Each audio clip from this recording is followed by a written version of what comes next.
오늘 읽은 말씀에 근거해서 이사야 강의 16번째 시간으로 최고의 권력자이신 하나님이라고 하는 제목으로 말씀드리겠습니다. 덴마크의 철학자 키에르케고르는 절망은 죽음에 이르는 병이다 라고 하는 말을 했습니다. 그리고 더 나아가서 절망은 죄다 라고 말하기도 했습니다. 희망의 신학자로 잘 알려진 독일의 몰트만 교수가 있습니다. 그분은 이런 이야기를 했습니다. 오늘날 인류를 비참한 상태로 몰아넣는 것은 그들이 절망하기 때문이다. 기독교의 이해에 있어서 절망은 가장 나쁜 죄다라고 그렇게 적은 적이 있습니다. 절망하는 사람에게는 소망이 없습니다. 미래도 없습니다. 그리고 행복할 여지도 없습니다. 절망하는 자에게는 웃음도 없습니다. 우리가 단테의 신곡에 보면 지옥 입구에 이런 문구가 적혀 있다라고 하는 내용이 나옵니다. 이곳에 들어오는 모든 자들은 소망을 포기하라. 지옥에서의 삶이라고 하는 그것은 바로 소망을 포기하는 삶이다 라고 하는 이야기입니다. 우리가 세상을 살면서 절망하지 않을 그런 상황에서 사는 사람이 한 사람이라도 있을까요? 모든 사람이 다 절망할 만한 상황을 경험하게 됩니다. 한 번뿐일까요? 아닙니다. 반복해서 우리 인생은 절망을 경험하게끔 되어 있습니다. 근데 그런 상황에서, 그런 인생에서 내가 어떠한 자세를 가지고 사는가라고 하는 것은 참 중요합니다.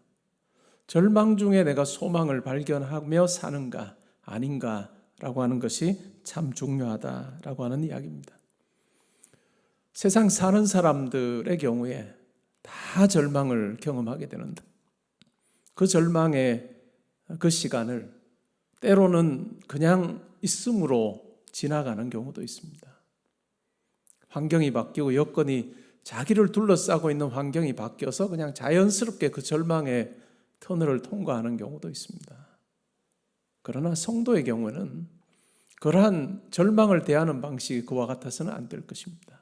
오늘 말씀이 이야기하는 것처럼 절망의 상황에 주어졌을 때, 처해 있을 때 오늘 하나님께서 우리에게 들려주신 이 말씀을 통해서 우리가 소망을 가지는 자로 사는 것, 우리에게 소망을 주시는 하나님께 믿음으로 반응하며 사는 것, 그것이 참 중요하다라고 하는 것을 우리가 깨우치면 좋을 것 같습니다. 그리고 이것이 아는 수준에 머물지 않고 실제로 절망의 자리에서 하나님께서 원하시는 그 모습으로 하나님께 나아가는 그러한 결단이 있을 때 하나님께서는 반드시 우리 성도의 삶에 개입하셔서 하나님의 뜻이 무엇인지를 가르쳐 주시고 단순히 알려주실 뿐만 아니라 우리 삶 가운데 함께 하셔서 우리와 함께 그 절망의 터널을 통과하게 하셔서 마침내 하나님께서 예비하신 귀한 것을 보게 하시는 하나님의 놀라운 역사를 경험하게 되는 그 같은 성도의 특권이 우리 가운데 있다는 것을 기억하시면 좋겠습니다. 여러분이 지금까지 살면서 절망을 대했던 그 방식이 어떠했는지 한번 생각해 보십시오.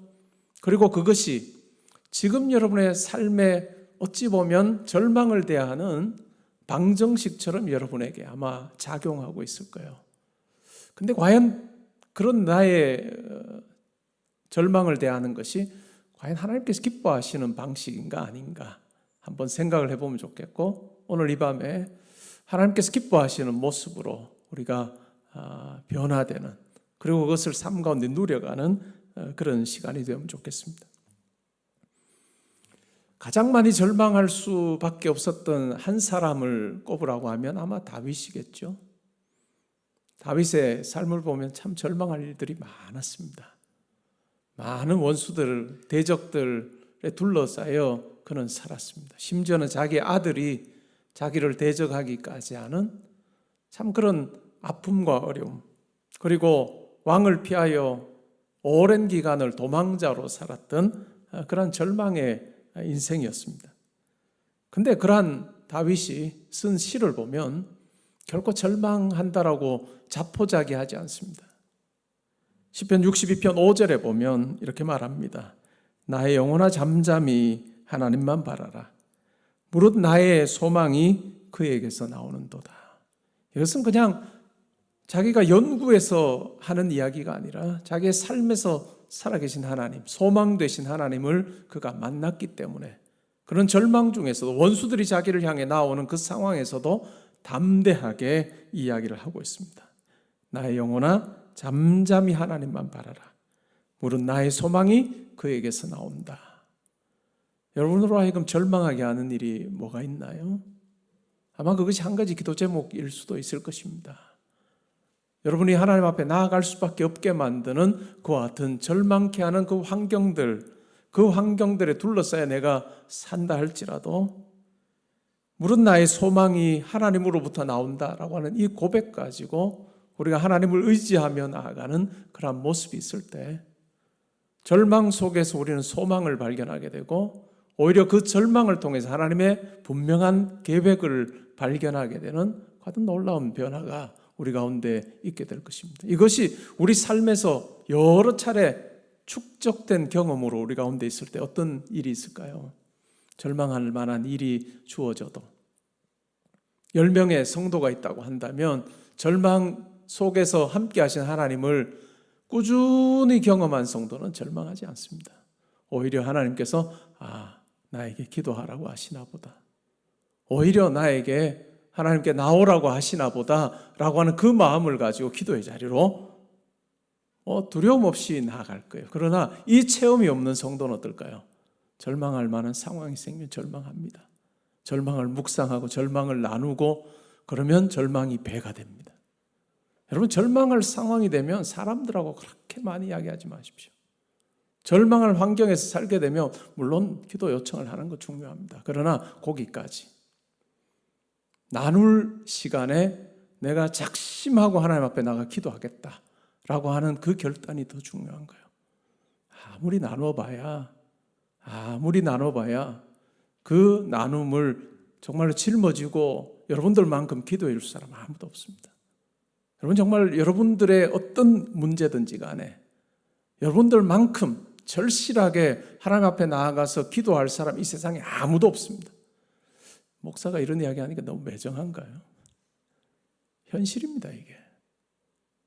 저는 우리 성도님들의 아픔을 이야기하면 저도 정말 그 마음이 돼서 제가 기도합니다. 근데 우리 교회 성도가 몇 명인가요? 제적으로 하면 2,000명이 넘고요. 아이들까지 하면 1,000명이 넘어요. 제가 어떻게 한 사람 한 사람을 놓고 다 그렇게 기도할 수 있겠습니까?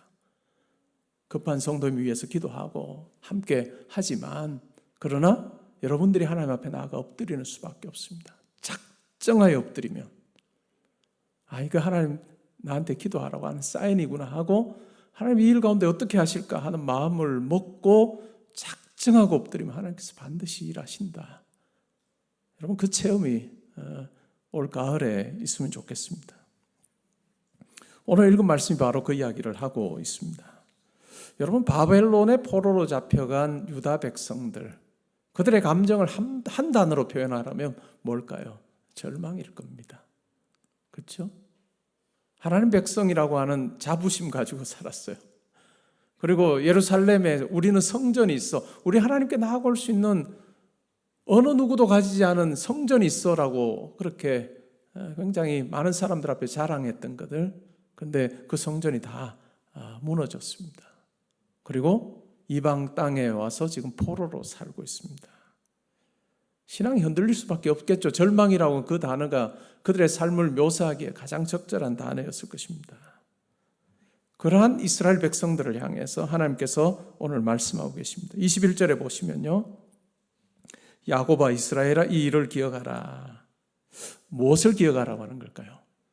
이사야서 이전에도 계속해서 이야기했던 내가 너희를 구원할 거다 라고 하는 구속자이신 구원자이신 하나님이 계신다라고 하는 그 사실을 기억하라고 하는 걸까요? 뿐만 아니라 오늘 21절에 보니까 뭐라고 이야기합니까?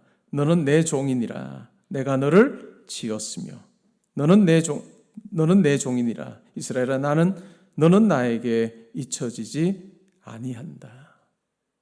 여러분 이것을 기억하는 건 참 중요하죠. 이 일을 기억해라. 무엇을 기억하느냐 하면 너희가 포로로 잡혀가 있어도 내가 구원할 거다. 그리고 그럴 수밖에 없는 것은 내가 너희를 지은 창조자이기 때문에 그렇다. 그리고 내가 너희를 잊어버리지 아니한다. 절망 가운데 있는 너희를 내가 잊지 않고 있다. 그 사실만큼 더 소망이 되는 말이 있을까요?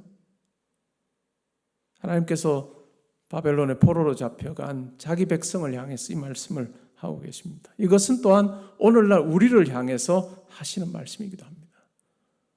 우리가 영원하신 하나님의 어느 시점에 선포된 그 말씀은 영원한 효력을 지닙니다. 하나님의 말씀은 영원하신 하나님이시기 때문에 우리의 말은 한 번 하고 나면 시간이 지납니다.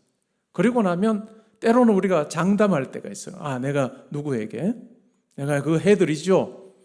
우리의 말은 영원한 효력이 없습니다. 그렇죠?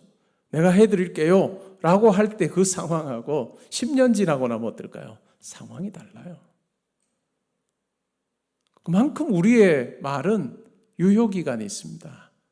우리가 아무리 신실하다 할지라도 유효기간 있는 것이 우리의 말입니다. 그것이 유한한 존재의 말과 영원하신 하나님의 말씀과의 차이입니다. 하나님은 어떨까요? 이스라엘 백성들에게 이 말씀하시고 나서 이스라엘 백성들이 하나님 제가 그 말씀 의지하 나아갑니다 하면 근데 내가 그때랑 상황이 바뀌었어. 내가 그때 말할 때랑은 내 형편이 달라졌어. 내가 도와줄 게 없구나. 이런 하나님이 아니시라는 거죠. 영원하신 하나님이시고 온 우주 만물을 소유하신 그 하나님께서 너는 나에게 잊혀지지 아니한 존재다라고 하는 이 말씀은 엄청난 말씀입니다. 우리가 이 말씀을 내게 주시는 말씀으로 받는 것은 참 중요해요. 우리가 한 가지 기도 소원을 가지고 하나님 앞에 나아갈 때도 때로는 우리가 상황을 보면 하나님께서 나를 잊으셨는가? 내 삶 가운데 개입하지 않으시는가 하는 생각을 우리가 할 때도 있지만 그러나 하나님은 우리에게 말씀을 통해서 분명하게 이야기해 주세요. 너는 나에게 잊혀지지 아니하였다. 다르게 말하면 내가 너를 기억하고 있다라고 분명하게 말씀하고 계십니다. 이것이 우리의 소망입니다. 하나님 백성과 아닌 사람의 차이입니다. 하나님과 관련해서 자기 일을 풀어나가요. 하나님 백성은. 그러나 하나님을 믿지 않는 사람은 어떨까요? 그냥 그 상황에서 주변이 변하는 그것으로 인해서 그 상황이 달라지는 거예요. 그런데 우리 성도는 그렇지 않다는 거죠. 하나님의 성품에 대해서 신실하신 하나님의 성품에 근거해서 우리는 하나님을 의지하는 거예요. 그리고 하나님께서 행하신 일에 근거해서 우리는 하나님을 소망하게 되고 하나님의 말씀을 신뢰하는 자가 되는 놀라운 변화가 우리 가운데 있다 하는 것을 우리가 기억하십시오. 오늘 이 말씀을 기억하십시오. 21절에 너는 나에게 잊혀지지 아니하였다. 여러분 우리가 기도할 때 이 말씀이 여러분들에게 힘이 될 수 있기를 바랍니다. 한 가지 기도 제목 가지고 나갈 때 나 너 기억하고 있어 두려워하지 마 라고 하시는 이 하나님을 만나는 그런 시간이 되면 좋겠습니다. 끊임없이 말씀합니다. 나 너 기억하고 있다. 너 기억하고 있다 라고 그렇게 말씀합니다. 22절에 보면 내가 내 허물을 빽빽한 구름같이 내 죄를 안개같이 없이 하였으니 너는 내게로 돌아오라. 내가 너를 구속하였음이라 라고 그렇게 말합니다. 빽빽한 구름, 안개가 사라지는 것처럼 너의 죄를 내가 없애주겠다라고 그렇게 말씀하십니다. 이스라엘 백성들의 상태를 보면 이중적인 포로 상태에 있습니다. 먼저는 바벨론의 포로, 물리적으로 바벨론의 포로로 있는 거예요.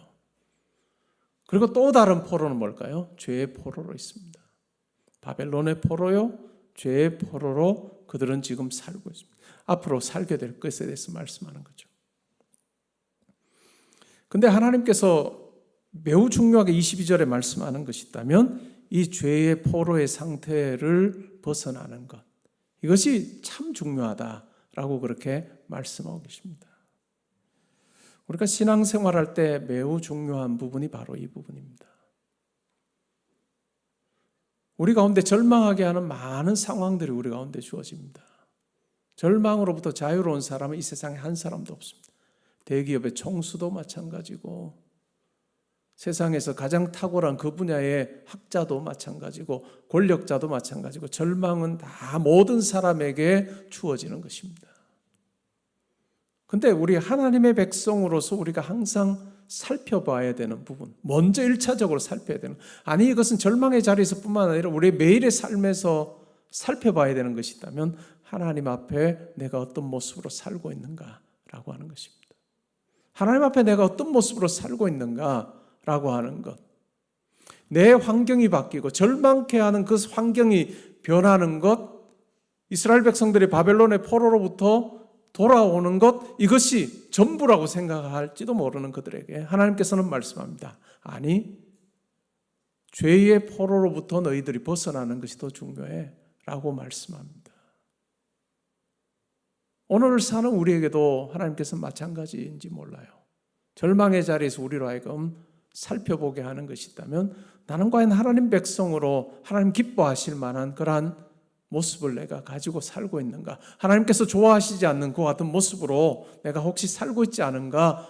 살피는 회개의 자리가 반드시 필요하다라고 하는 얘기입니다. 오늘날 생각을 해보면 여러분, 우리가 부르는 복음송 중에 회개와 관련된 곡이 거의 없습니다. 오늘날 성도들이 좋아하는 복음송 중에 회개와 관련된 곡이 거의 없어요.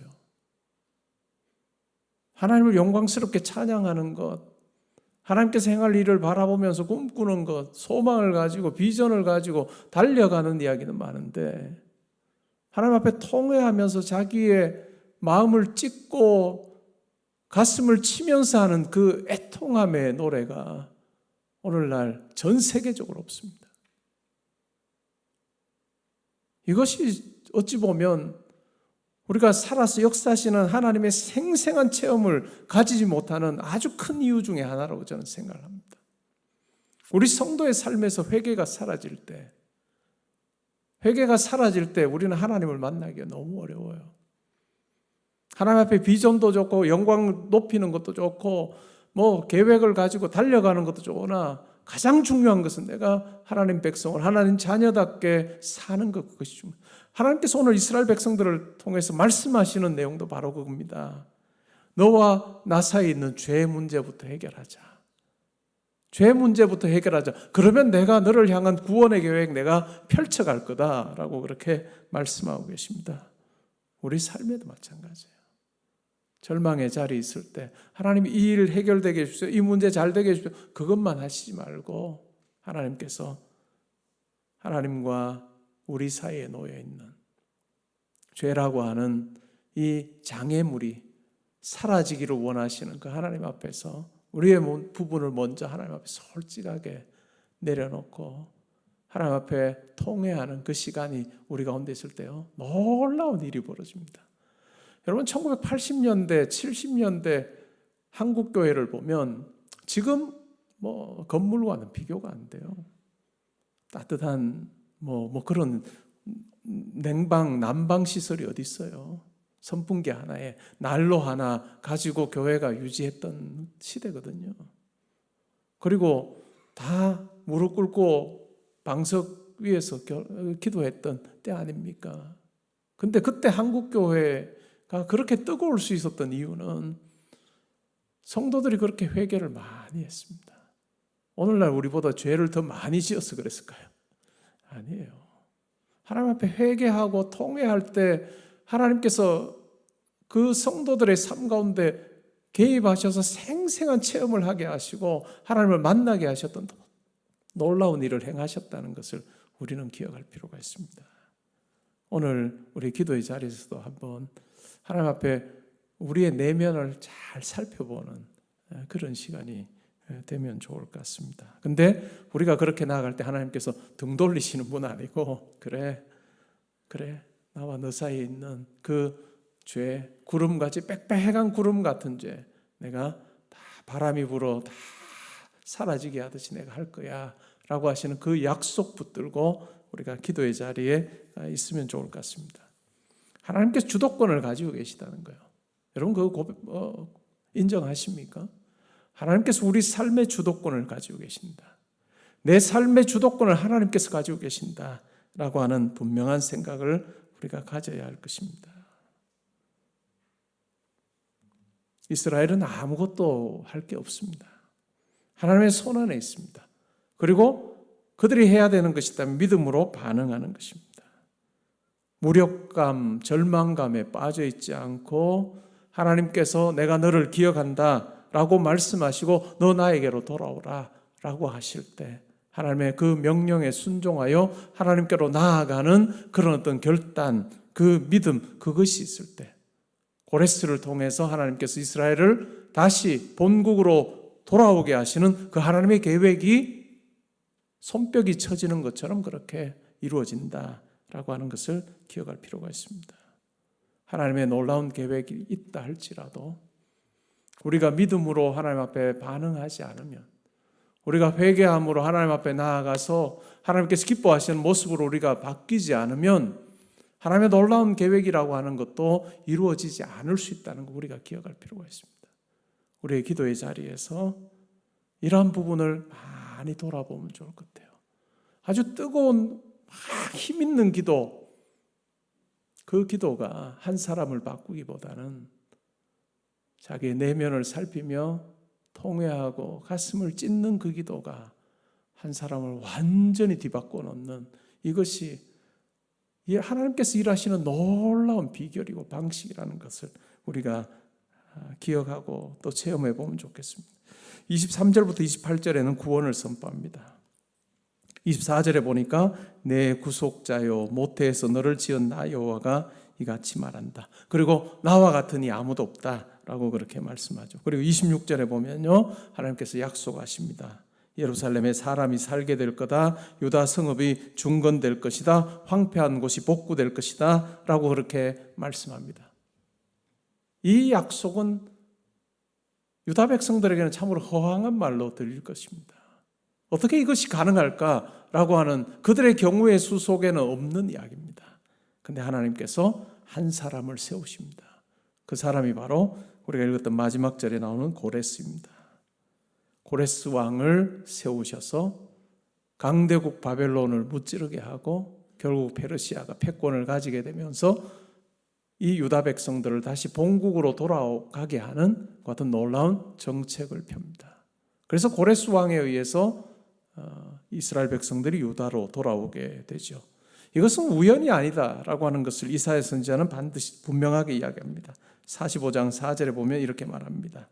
내가 나의 종 야곱, 내가 택한 자 이스라엘을 위하여 내 이름을 불러 너는 나를 알지 못하였을지라도 내게 칭호를 주었다.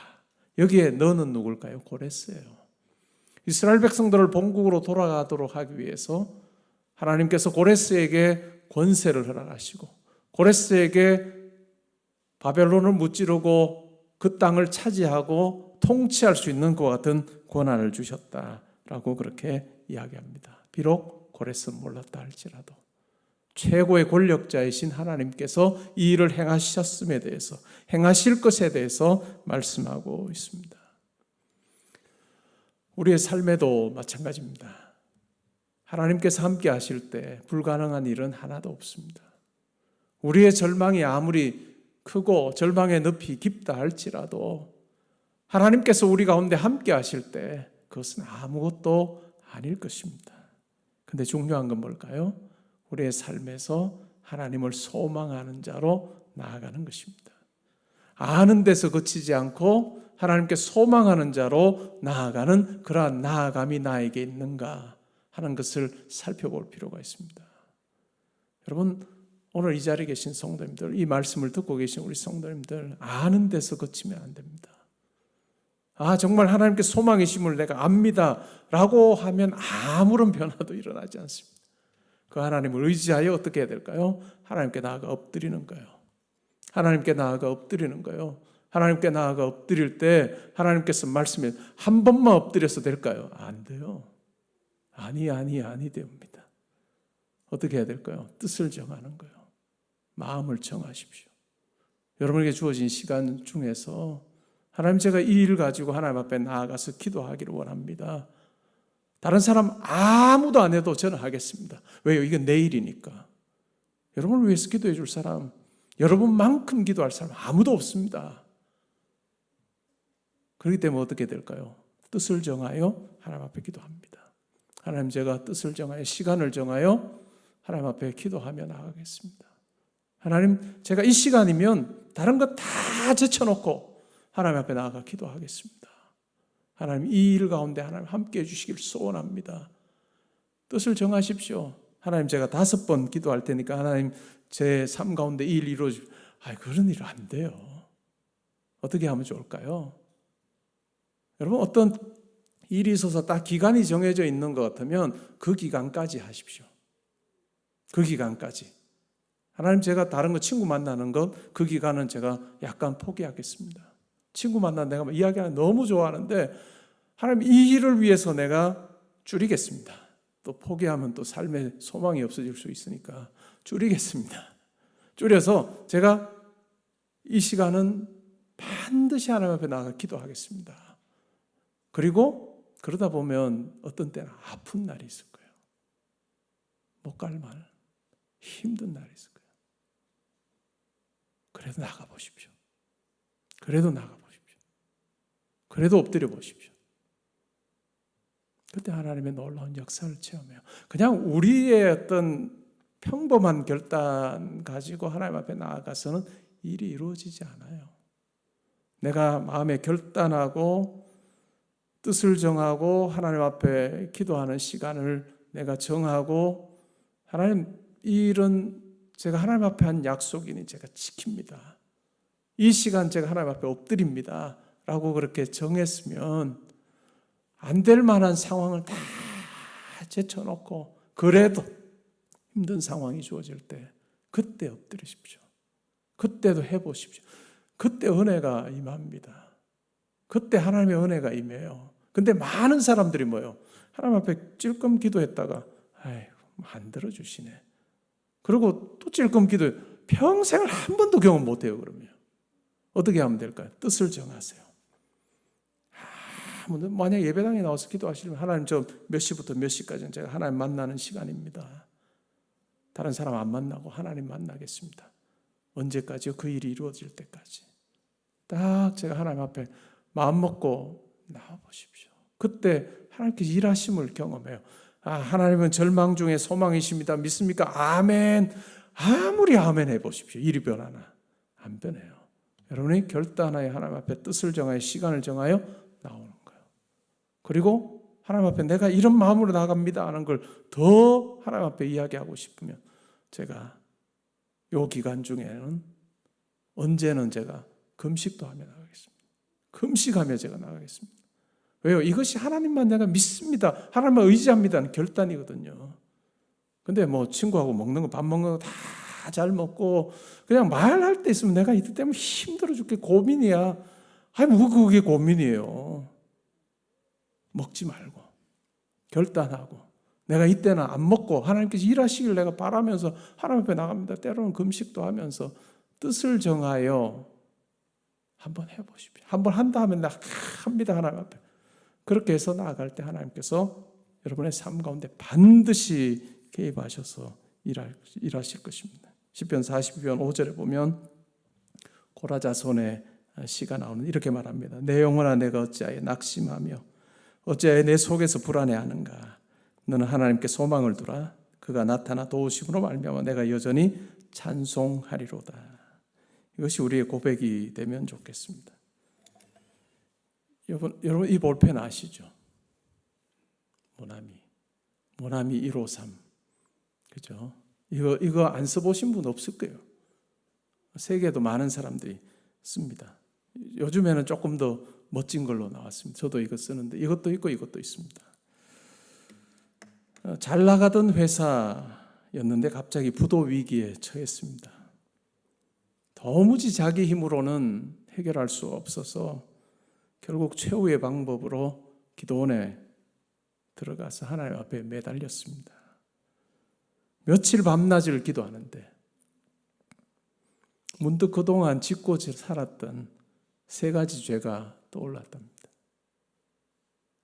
정동 제일교회 장로님이었던 모나미의 송삼석 회장의 간증 내용입니다.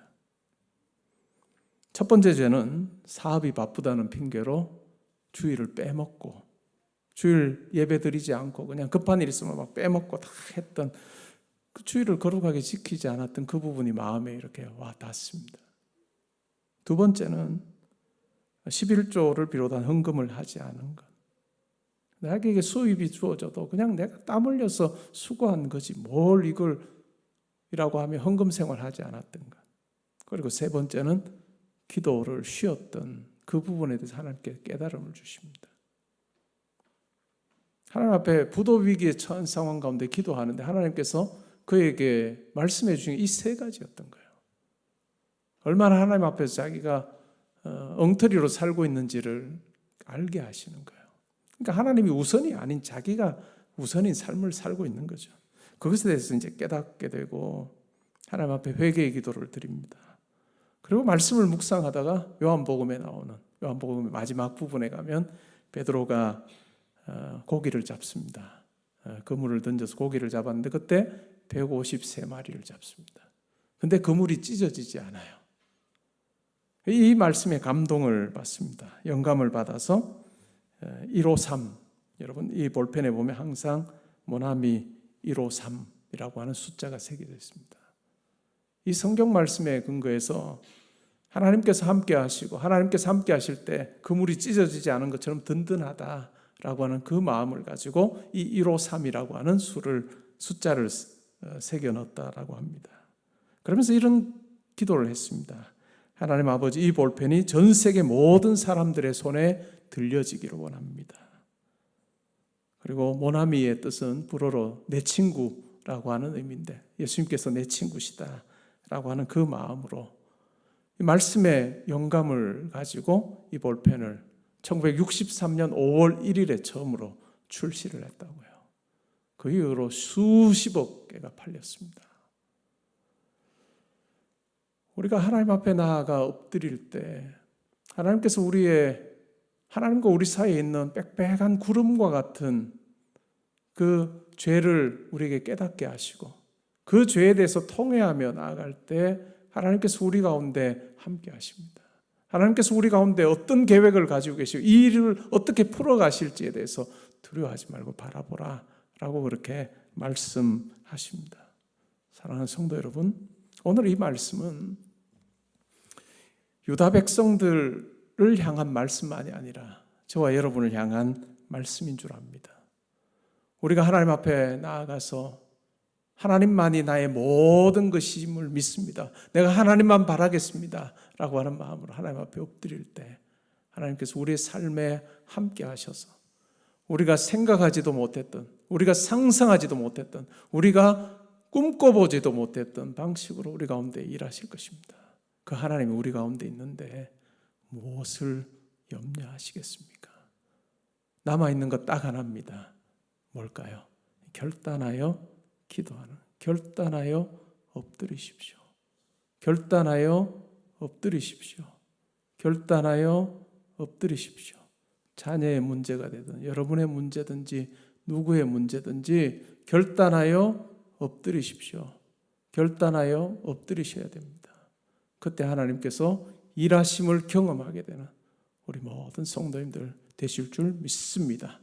그리고 올 여름, 가을이 끝나고 나면 하나님께서 우리 가운데 어떻게 일하셨는지, 내 삶 가운데 어떻게 일하셨는지, 기도를 통해서 하나님께서 어떤 역사를 보여주셨는지를 나누는 한 가지의 기도의 열매를 우리가 함께 나누는 그 같은 은혜가 우리 모두에게 있으시기를 주님의 이름으로 축복합니다.